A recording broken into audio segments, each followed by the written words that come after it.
আবার একই প্ল্যাটফর্মে মা ছেলে দুজনই ছিল। মানে সজীব ওয়াজেদ জয়ও ছিল, শেখ হাসিনাও ছিল এবং ওয়ার্ল্ডের ১ number cricket player Sakibul Hasan ছিল এবং শিক্ষামন্ত্রী ব্যারিস্টার নফেল উনিও ছিলেন। যখন প্রোগ্রামটা শুরু হচ্ছিল তখন দেখলাম আমার এখান থেকে লাইভ চলতে প্রচুর কমেন্টস আসছিল, এআই দিয়ে ভাষণ দিবে, এই আসবে না রে, ওই না রে, সে না, প্রচুর। এরপরে যখন উনি তবে এরা ভাষণ এর ভিতরে আমি হঠাৎ করে দেখলাম যে একটা সাউন্ড হলো যে মানে বলছেন, ওখান থেকে একজন বলছেন যে সম্ভবত শেখ হাসিনা জয়েন করেছেন। তখন উনি বললেন যে হ্যাঁ আমি জয়েন করেছি, আপনারা আমার আওয়াজ শুনতে পাচ্ছেন? তখন অন্ত একজন বলছে জি আওয়াজ শুনতে পাচ্ছি ক্লিয়ার।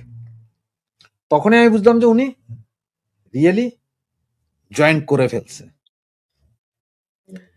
এরপরে যখন তোমার ওনার পালা আসলো, উনি প্রায় 12 মিনিট যাবত টোটাল সিচুয়েশন 2024-এর জুলাই আগস্টের কাহিনী, ডাক্তার ইউনূস কাহিনী এবং বর্তমান সব মিলে উনি একটা বিশাল 10 মিনিট একটা ভাষণ দিলেন।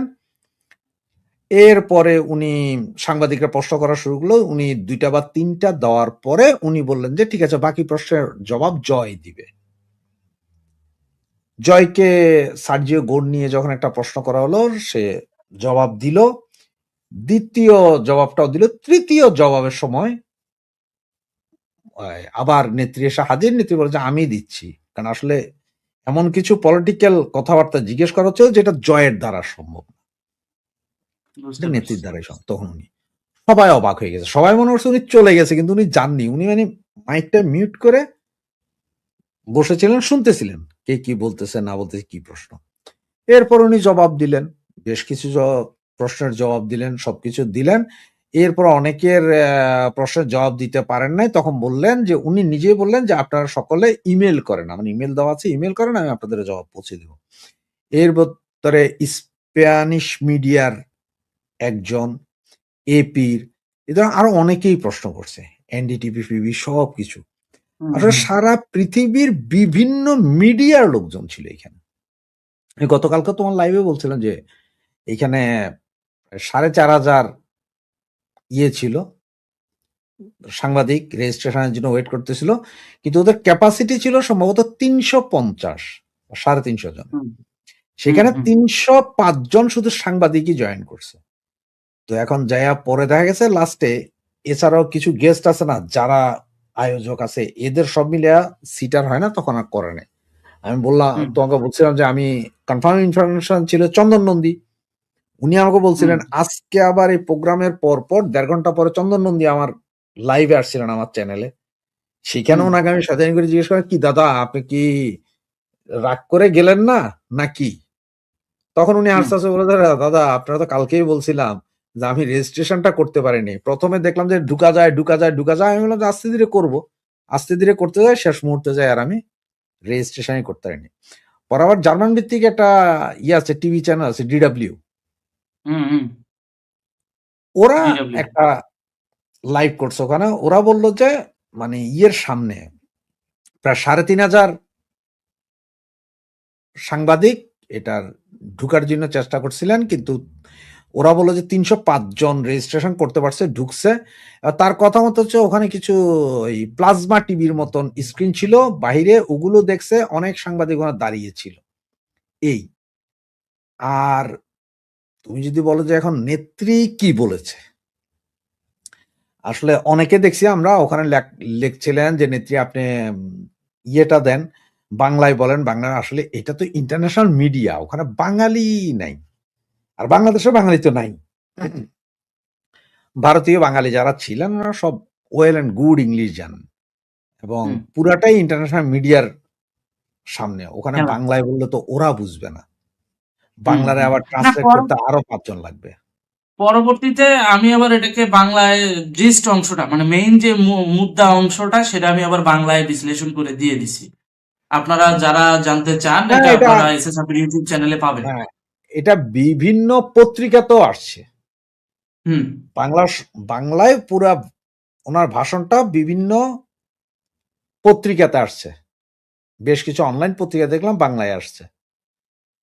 তো ওখানে একটা জিনিস আজকে মজার ছিল, সেটা হচ্ছে যে মহিবুল ইসলাম নফেল এবং হুম, জননেত্রী শেখ হাসিনা দুইজনে একটা জায়গায় একদম পুরো হুবাহু মিল। নফেল বলল যে আমরা বাংলাদেশে সুস্থ ধারার রাজনীতি চাই, সকলের হুম, সহাবস্থান চাই, সকলে মিলে দেশ গড়তে চাই, মানে কোনো ইয়ে নাই যে অমুক তমুক ওগুলা নেই। ঠিক হুম, হুম, নেত্রীও সেম কথা বলছেন যে আমার ফাঁসি দেন, আমার বিচার হবে, সব ঠিক আছে, কিন্তু হুম, রাজনীতিতে সুস্থ হইতে হবে, সকলের রাজনৈতিক অধিকার আছে, যেসব লোকগুলো নয় মিথ্যা মামলা এগুলো উঠাই নিতে হবে, রাজনীতির হুম, সুস্থ ধারার একটা রাজনীতির পরিবেশ তৈরি করেন, সকলে মিলে সকলে মিলে দেশ সামনে এগিয়ে নিয়ে যান, পেছনে ফেরার ইয়ে নাই। এবং আরেকটা মজার জিনিস যেটা, সেটা হচ্ছে যে অতীতে বা বিভিন্ন সময় দেখছো যেমন উনি ডিপ স্টেটের কথা বলে, ওই বলে সে বলে, আজকে কিন্তু এটা পুরোটাই এড়িয়ে যাওয়া হয়েছে। হ্যাঁ, ইউনূসের কিছু কৃতকর্ম তুলে ধরা হইছে। কারণ ওখানে আমাদের একজন এনএসএ এবং ডিপ্লোম্যাট পলাশ ছিল। তো সে তো ইউনূসের ব্যাপারে তদন্ত করেছে, সে নিজে বইও লিখেছে। সে বলেছে, আর নেত্রীর যে কথা সেটা হচ্ছে নেত্রী কারো প্রতি কোনো বিদ্বেষ দেখায়নি। বলছে কারো প্রতি কোনো বিদ্বেষ নাই। ভুল বুঝাইয়া আমার সন্তানদেরকে নামানো হয়েছিল রাস্তায়। হুম, হুম, সুতরাং কোনো বিদ্বেষ কারো প্রতি নাই। দেশ এগিয়ে নিয়ে যেতে হবে, দেশ এগিয়ে নিয়ে যেতে হইলে সকলকে সুস্থ পথে রাজনীতি করতে হবে। তো এইটার একটা সিগন্যাল কি জানো? যে এইটা আমার মতে এই মুহূর্তে পর্যন্ত দেশের যে অবস্থা, তাতে ওনার হুম, এই কথাটা কিন্তু যদি মানুষ বলতে আমি হুম, যদি আওয়ামী লীগের হুম, যেসব নেতা, কর্মী বা শুভাকাঙ্ক্ষী আছে এরা যদি প্রপারলি এই কথাটাকে হুম, জায়গায়, জায়গায় পৌঁছাইতে পারে যে নেত্রী বলেছেন সুস্থ ধারার রাজনীতি, কারো প্রতি কোনো বিদ্বেষ নাই এবং সকলের সম অধিকার নিশ্চিত করে সহাবস্থানে থেকে রাজনীতি করতে দিতে হবে। এই কথাগুলো যদি পৌঁছায়া দিতে পারে, তাহলে কিন্তু এটা ভালো হুম। ক্লিক করবে। কারণ সে এখন পর্যন্ত তুমি আমাদের দেশে দেখো এই শেখ আপনার হাসিনা কি কাজটা ফাঁসি মনে দিতে হবে, হয় মাইরা ফেলাবো, কাইটা ফেলাবো, এগুলা বলে বিএনপি জামাত সব। আপনার কি মনে কিন্তু হয় শেখ হাসিনা ঠিক তার আপনার বিপরীত। কি আপনার কি মনে হয় বাংলাদেশে সেই পরিস্থিতি আছে? দেখো বাংলাদেশে সেই পরিস্থিতি আছে কি নাই এইটার বিচার বিশ্লেষণ করতে গেলে এটা বিশাল জিনিস। পক্ষেও অনর্গল ২ ঘন্টা বলা যাবে, বিপক্ষেও ২ ঘন্টা বলা যাবে। সুতরাং ওই জায়গাটার ভিতর ঢুকছি না। কিন্তু আমাদের দেশের যেই ক্ষতি ইউনূস করে দিয়ে গেছে বা যেই ক্ষতি বাংলাদেশের হয়েছে, এই মুহূর্তে সুস্থ ধারার রাজনীতি এবং সহাবস্থান ছাড়া এই দেশকে উন্নয়ন বা আগের জায়গায় ফিরিয়ে নেয়া যেতে পারবে না তুমি ২০০ বছরও। ২০০ বছরও সম্ভব না যে অবস্থা এখন আছে। এখন যদি এই রাজনীতি, সহাবস্থান এগুলো যদি ঠিক না থাকে তাহলে তো বাংলাদেশ সিরিয়া হবে, লিবিয়া হবে। ভাই, এরকম হবে। আমরাও চাই না বাংলাদেশ সিরিয়া হোক। আমরা তো বারবার শান্তির কথা বলেই আসছি। কিন্তু সেখানে উগ্রবাদটা ছড়াচ্ছে কারা? মৌলবাদী গোষ্ঠীরাই কিন্তু ছড়াচ্ছে। আপনি দেখেন বাংলাদেশে বর্তমান যেগুলো চলতেছে, প্রত্যেকটা বিষয় যদি আপনি একটা একটা করে দেখেন, সবার আগে কিন্তু আঘাত দিচ্ছে আমাদের মুক্তিযুদ্ধের আইডিওলজির উপর। ওটা নিয়ে কথা বলবেন, আপনাকে ট্যাগ লাগায় দিবে আওয়ামী লীগ। কিংবা আপনি যদি নিউট্রালও কথা বলেন, আপনারে জোর করে আওয়ামী লীগের ট্যাগিং করা হবে। আপনার কি মনে হয় এগুলো স্বাভাবিক? দেখো এটা স্বাভাবিক না, কিন্তু যেমন এই যে ট্যাগিং এর রাজনীতি আগেও চলছে, এখনো চলছে। মুক্তিযুদ্ধের উপরে আক্রমণ গত ৫৪ বছরও কেউ করে নাই। কিন্তু গত ২-২.৫ বছরে করছে। তার কারণ কি জানো? যে ভ্যাকুয়াম ছিল। কারণ মুক্তিযুদ্ধের ধারক বাহক যে দলটা সেই দলটাই নেই। সেই দলটাই নাই। সুতরাং এরা এখন যা ইচ্ছা তাই করে। কিন্তু যদি কালকে আওয়ামী লীগ ঢুকে আবার সে আগের মতো রাজনীতি করতে পারে, যদি আওয়ামী লীগের নিষেধাজ্ঞা ব্যান্ড তুলে দেওয়া হয়, তাহলে এই যে এখন যেগুলো লাফাইতেছে না, এরা সবাই গর্তে চলে যাবে। এরা একটাও বাইরে থাকবে না। এবং তুমি দেখো এই ডিসেম্বর, আজকে তো এখন তো আগস্ট মাসে আজকে ৬ তারিখ চলে।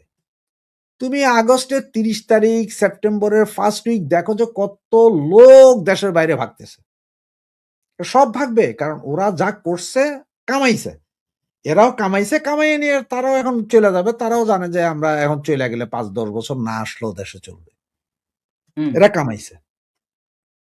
তো এটা হচ্ছে যে আওয়ামী লীগ যদি রাজনীতি করতে পারে, বাকি সামাজিক সাংস্কৃতিক সংগঠন যেগুলো আছে বাংলাদেশে, উদীচী মুদিচির মতো এইসব, এরা যখন আবার রাজনৈতিক কর্মকাণ্ডে ফিরে আসবে, সাংস্কৃতিক কর্মকাণ্ডে ফিরে আসবে, এই মৌলবাদীদের উত্থান আবার একটু চাপা পড়বে। আর যদি মৌলবাদীরা এখন যে অবস্থায় আছে, এই অবস্থায় যদি ছেড়ে দাও, মনে করো যে না তুই কি করবা, এখন তো আমার দেশে মৌলবাদী কেন, আমার দেশে 98% মুসলমান, এখন মৌলবাদী কয়ে কি তুমি বাংলাদেশের এই সমস্ত হুজুরদের জবাই করে দিবা? সমস্ত হুজুরদেরকে জবাই করার কথা তো আসতেছে না না এখানে। না, এখানে সমস্ত যে মাদ্রাসা বন্ধ করে দিতে আসতেছে পারবা, কোনটা? সমস্ত মাদ্রাসা বন্ধ না, করবা। দেখেন হুজুরদেরকে তাহলে জবাই করা কিংবা মাদ্রাসা বন্ধ করার বিষয়টা এই জায়গায় আসতেছে না। পয়েন্ট তাহলে কোনটা কি? আপনি দেখেন। আপনার পয়েন্ট বুঝতে হবে।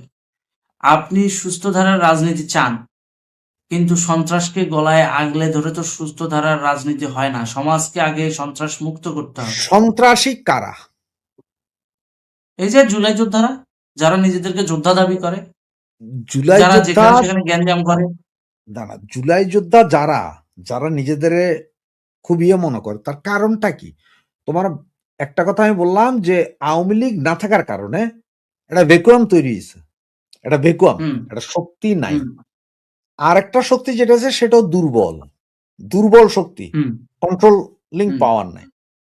এখন আওয়ামী লীগ যদি রাস্তায় ফিরে আসে, রাস্তায় যখন ফিরে আসবে, তুমি এর দূরও বাদ দাও, একদম নর্মালি চিন্তা করো গা, তোমার আশপাশে দুই বাড়িতে মারামারি হয়, এক্সাম্পল, দুই হুম, বাড়ি শক্তিশালী, মারামারি যদ্দূরে, গালাগালি, ওই লাঠি নিয়ে এ ওরে ধরে ও এরে ধরে, এর দূরের ভিতরে কিন্তু কেউ কারো মাথায় বাড়ি দেয় না। কিন্তু এক হুম, পরিবার যদি দুর্বল হয়, বাকি আরেক পরিবার এসে কিন্তু মাইরা মাথা মুথা ভেঙ্গে দেয়। তোমার এক হুম, চাচার যদি 10 পোলা থাকে আর তোমার বাপের যদি 2 পোলা থাকে, তাহলে 10 পোলার বাপ, তোমার চাচারা আইয়া হুম, তোমাকে সম্পত্তি দখল করে নিয়ে যাবো গা। কিচ্ছু করতে পারবে না, কারণ তোমরা তো 2 জন, সেটা তো 10 জন। তোমরা যদি 10 হুম, জন হও, তখন কি হবে? তখন কিন্তু টায়াটায় ওই দূরে থাইকা বলবে যে মারো, কাটো। তো ওইটাই বললাম যে এখন যেহেতু আওয়ামী লীগ নাই, যেহেতু আওয়ামী লীগ হুম, নাই মানে বিশাল ভ্যাকুয়াম আছে। এবং এই হুম, কথাগুলো বলার মতন কেউ নাই বাংলাদেশে। আছে যারা, তারাও ভয়ে নিশ্চুপ। কালকে যদি বলে যে ঢাকা শহরে ছাত্রলীগের নামতে দেওয়া হবে, আওয়ামী লীগের ব্যান্ড তুলে দেওয়া হবে, এই জুলাই সন্ত্রাসীগুলো কি তুমি মনে করে এভাবে মপ করতে যাবে? এক ফারজানা সান্তানা, ফারজানা কান্তা মেয়ে, এইটা হে যেভাবে একা জুলাই সন্ত্রাসীরা মাইরা রাস্তায় ল্যাংটা করে দিছে, পিটাইয়া হেরা, এরপরে তারা মাইর খেয়েছে, জেলে গেছে, সেটা হচ্ছে অন্য কথা। কিন্তু পিটাইছে তো রাস্তার উপর, ওর তো এর চেয়ে লজ্জাজনক কিছু নেই। তাহলে এখন কালকে যদি শান্তা ফারজানার মতন এরকম যদি 10,000 পোলাপাইন দাঁড়ায় যায় ছাত্রলীগ আওয়ামী লীগের, যে বাবা বহু করেছো, আর করিও না, এবার করতে হলে মাইর খেবা, তখন কি হবে অবস্থাটা? কোথায় যাবে? কিন্তু আপনি আপনি যতটা সহজভাবে বলছেন বিষয়টা এতটা সহজ না। কারণ বিগত ২ বছরে আওয়ামী লীগ, যুবলীগ, ছাত্রলীগের অনেক পরিবার অনেক নির্যাতনের শিকার হয়েছে। তারা কিন্তু ছাড় দিবে না। সুতরাং আপনি মনে করেন দেখো, এখন এখানে অনেক আইসা পরিবার, অনেক পরিবার নির্যাতিত হয়েছে, তারা ছাড় দিবে না, ঠিক আছে। হুম, এখন আমি তোমার একটা প্রশ্ন করি, আমাকে একটা জবাব দাও তুমি। বলেন। একটা প্রশ্ন করি, আমার এক বাল্য বন্ধু আছে, একসাথে পড়ালেখা করছে, হুম, ওর নামটা হচ্ছে শাফকাতুল আলম জুয়েল। ওর আচ্ছা। বাবা একসময় প্রগতি ইন্ডাস্ট্রি আছে না, হুম, যেটা হুম, সেনাবাহিনী গাড়ি বানায়, ওটা ম্যানেজার ছিলেন উনি। ও কিন্তু ছোট থাকতো, ও পুরো পরিবারে আওয়ামী লীগ করতো, ওর ফাদার মারা গেছে, মাদার জীবিত আছে, একটা ভাই একটু মেন্টাল অটিস্টিক টাইপের, ও হুম, আছে, আর একটা বড় ভাই আছে, উনি চাকরি করে, উনি আলাদা থাকে, আর ও থাকতো আমাদের সাথে একই এলাকায়। বাবা মারা গেছে, ওই ছোট থাকতে বাবা মারা গেছে, সুতরাং টাকা পয়সা যা ছিল এগুলো তো সব এমনি এমনি গেছে, বাড়িঘরও বেচা খাইছে। শেষ পর্যন্ত গত 20 বছর যাবৎ ওর অবস্থাটা হচ্ছে, তুমি যদি এক বেলা খাওয়াও তো সে খাইছে, যদি না খাও সে কারো বলেও নাই যে আমি খাই নাই। এই মা ভাইও খুব কষ্ট করে, কিন্তু নিবেদিত প্রাণ আওয়ামী লীগ। সে আবার আমাদের এলাকার, আমার যে ওয়ার্ড, সেই ওয়ার্ডের যে ইউনিটের আওয়ামী লীগের secretary 1 number, joint secretary 1 number, ঠিক আছে। আমার পুরো এলাকার ছাত্রলীগ আওয়ামী লীগ যে যেদিকে পারছে তো ভাগছে ভাগছে, আওয়ামী লীগের যারা আছে তারাও চুপচাপ, একদম কথা বলে না, চুপ। কিন্তু ও কিন্তু ঠিকই এলাকার রাস্তায় ঘুরতেছে, ওর সিগারেট কেউ না কেউ কিনা দিতেছে, ওরে কেউ না কেউ ডাইকে একটা সিঙ্গের একটা চা খাইতেছে, ওগুলা খাইতেছে, আর ও আওয়ামী লীগের কথা কয়। কিন্তু ওর বিরুদ্ধে একটা মামলা নাই। তবে এক সময়, এখন না, এটা তোমার 88 সালের কথা বলতেছি, ছাত্রলীগ করার কারণে আব্দুল্লাহ নোমানের মিটিং এ বোমা হামলা করছিল, একদম সরাসরি। আব্দুল্লাহ নোমান তো খাদ্যমন্ত্রী বিএনপির। সুতরাং মিটিং এ ওই সময় ওরে নিয়ে যায়, এমন মারা হয়েছে যে ওর একটা কিডনি নষ্ট হয়ে গেছিল মাইরের ঠেলায়। বিএনপির পলায়ন জবাই করে দিত, যদি 5-7 মিনিট দেরিতে জবাই করে দিত। অন্য আরেকটা ছেলে ছিল এই অবস্থা। এবং এখনো আওয়ামী লীগ বলে, সবাই জানে যে আওয়ামী লীগের joint secretary. Not a single মামলা তার বিরুদ্ধে, তারা কেউ একটা থাপ্পড় দিতেও আসেনি। সে কিন্তু ঘুরতেছে। কারণটা কি বলতো? এবার তুমি কি বলবা? সে লিয়াজু করতেছে না, সে কি করছে? কারণ হচ্ছে সে তার জায়গা থেকে বিগত 17 বছর সেভাবেই রাজনীতি করছে, যাতে করে অন্য কারোর সঙ্গে কোনো বৈরী সম্পর্ক তৈরি সে না হয়। আওয়ামী লীগের মিছিলের লোক জোগাড় করছে, জায়গায় জায়গায় যায় বলছে, সবাইরে ডাকছে, মিছিল করছে, কিন্তু কোনোদিন একটা রিক্সাওয়ালার একটা থাপ্পড় দেয়নি। ওইটাই তো বললাম, সব আওয়ামী লীগাররা তো খারাপ না, কিন্তু মবের শিকার হচ্ছে তার মানে কারা? যারা হচ্ছে মানুষের পাশে আঙ্গুল দিচ্ছে তারা। কিছু না কিছু করছে না। আপনি একদম কিছু না করলে তো আপনার পাশায় কেউ আঙ্গুল দিবে না। আপনি কিছু না কিছু করছেন ভাইয়া। নাহলে আওয়ামী লীগ কি খালি এই যে যেগুলো পালাইয়া গেছে, যেগুলো মবের শিকার হয়েছে, এগুলা ছাড়া আর কেউ কিছু করে নাই? এগুলো ছাড়া একটা কি আর ভালো আওয়ামী পয়েন্ট লীগ নাই? বলছেন, এগুলো ছাড়া একটা আওয়ামী ভালো লীগ আছে? পয়েন্ট বলছেন, এটা একটা ভালো 8 পয়েন্ট কোটি বলছেন। মানুষ, 8 কোটি মানুষ আওয়ামী লীগ করে। 8 কোটি বর্তমানে। কি 8 কোটির মধ্যে পালাইছে কত? 5,000 1-1.5 লাখ। পালাইয়া গেছে। না 5,000 পালাইছে। 5,000 পালাইছে। ধরো আরো 20,000 মাইর খাইয়া ঘুপচেমে আছে। আর মামলা যারা খাইছে তো খাইছে, ঠিক আছে না? যারা মামলা খাইছে খাইছে। তাইলে ধরো আমি সব ধরলাম 5 লাখ। 8 কোটি থেকে 5 লাখ গেলে আর কত থাকে? আরো তো 7.5 কোটি আছে। 7,95,00,000। এরা তো ঠিকই আছে, সবাই চুপচাপ আছে। কেউ চাকরি করতেছে, কেউ হয়তো আগে রাস্তাঘাটে যায় একটু জোর গলায় কথা কইতো, এখন আর কথা কয় না, চুপচাপ থাকে। গত 17 বছরে বিএনপি জামাত যে অবস্থায় ছিল সেম অবস্থায় আছে। হ্যাঁ, এটা ঘটনা হচ্ছে গত 17 বছরে যা হয় না, বা গত 54 বছরও যা হয় না, এইবার সেটা হয়েছে। ওই যে প্রচুর ঘর বাড়ি অমুক তো ভাঙছে টাংছে। এইটা হচ্ছে তোমার 17 বছর ক্ষমতায় থাকার কারণে একটা শক্তি চলে আসে। কিন্তু আপনি কি এটাকে লিগ্যালাইজ করছেন নাকি আবার?